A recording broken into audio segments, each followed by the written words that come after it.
Yên con chia sẻ rất là thế là mô thì bắt chúng bò một ôi là không កណា ngon không ôi អូ mô អញ្ចឹងច្រើនគ្នាអញ្ចឹងមកដល់ហ្នឹង thế là những cái này mà ôi được chưa cứ quật កណា chăm hào trong cái chăm bạn làm sao ôi chúng ta phải កណាគ្រប់ជំរាបសួរពុកម៉ែបងប្អូនទាំងអស់គ្នាឥឡូវនេះខ្ញុំបកណាបានដឹកនាំនៅជំនួយស្បៀងដែលបងប្អូនពញាតពធបារមីមហានគរលោកបានចូលរួមទាំងក្នុងនិងក្រៅប្រទេសបានមកដល់ទីតាំងខេត្តសៀមរាបដែលនៅនេះគេហៅថាភូមិស្វាយព្រៃហើយវត្តចកមានបងប្អូនភាសឹកដែលគាត់មកស្នាក់នៅបន្តច្រើនអញ្ចឹងយើងក៏តម្លាក់ជំនួយនៅនេះចំនួន30ហ្នឹងហើយយើងមានបន្ថែមមីបន្ថែមទៀតព្រោះយើងនៅទៅមួយកន្លែងទៀតហើយខ្ញុំបកណាក៏សូមអរគុណច្រើនសម្រាប់ពញាតពុកម៉ែបងប្អូនទាំងអស់ដែលចូលរួមតាមរយៈខ្ញុំបាទឥឡូវនេះខ្ញុំបកណាបានមកដល់ទីតាំងហើយសូមឲ្យព្រះអង្គជួយឲ្យពរដល់កូនចៅទាំងក្នុងនិងក្រៅប្រទេសហើយនឹងលោកពូមេភូមិ បងប្អូនពញាតធាតងអត់តែបានជួយជាផ្ដើមពិនិត្យដើម្បីជួយឧបត្ថម្ភជនភាសានៅទីអារាមវត្តដែលបានចូលបន្តនេះក៏សូមបងប្អូនមានសមត្ថភាពដែលជួយនេះក៏សូមអរគុណបងប្អូនណាបានជួយ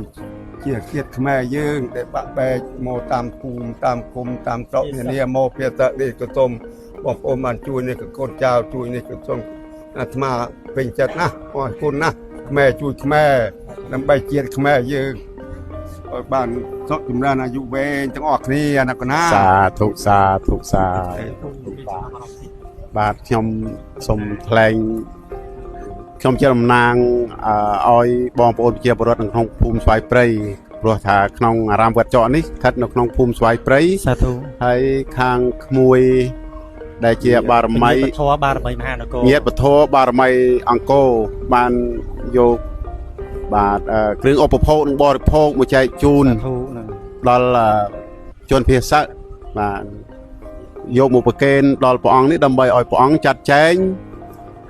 ដល់ទៅបងប្អូនជនភាសាបានខ្ញុំបាទក៏សូមថ្លែងអំណរគុណបាទអរគុណជាជ្រៅបំផុតបាទ ហើយសម្រាប់បងប្អូនដែលចង់ចូលរួមមូលនិធិបងប្អូនភាសាជួយដល់បងប្អូនបន្ថែមទៀតខ្ញុំបង្កើតណានៅតែបន្តទទួលអញ្ចឹងព្រោះយើងនៅបន្តទទួលបច្ច័យដើម្បីដឹកនាំជំនួយមកជួយបន្ថែមទៀតហ្នឹងហើយបើមានជើងក្រោយយើងនឹងមកដល់ទីតាំងនេះបន្ថែមទៀតដើម្បីជួយដល់លោកតាព្រមទាំងលោកពូហ្នឹងហើយដែលព្រះអង្គលោកជាអ្នកចាត់ចែងឲ្យបងប្អូនភាសានៅក្នុងតំបន់វត្តចកនេះតែម្ដងសាធុអញ្ចឹងក៏គោរពអរគុណជូនពរបងប្អូនពញាទាំងអស់ទាំងក្នុងនិងក្រៅប្រទេសជួបតែសេចក្តីសុខសេចក្តីចម្រើនគ្រប់ប្រការសូមអនុមោទនា សាធុសាធុសាធុ